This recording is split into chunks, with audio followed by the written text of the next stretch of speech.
ভারতবর্ষের প্রথম printed news paper কিন্তু শুরু হয়েছিল আমাদের কলকাতাতেই। নাম Hicky's Bengal Gazette, founded by James Augustus Hicky.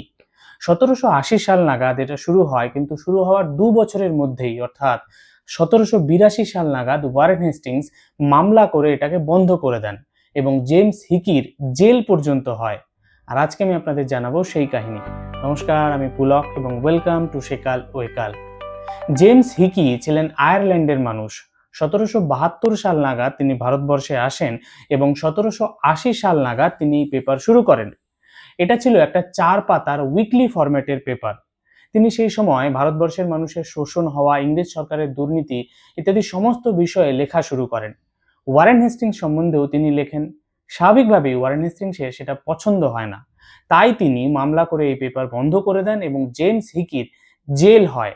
অবশেষে 1788 সাল নাগাদ ওয়ারেন হেস্টিংসের ইমপিচমেন্টের ডাক এলে জেমস হিকি জেল থেকে ছাড়া পান।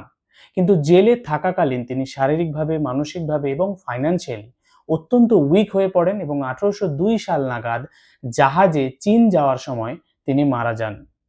এই যে জেমস হিকির বেঙ্গল গ্যাজেট, তার অফিস কিন্তু ছিল আজকের 67 রাধাবাজার রোডে, অর্থাৎ বড়বাজার এরিয়াতে।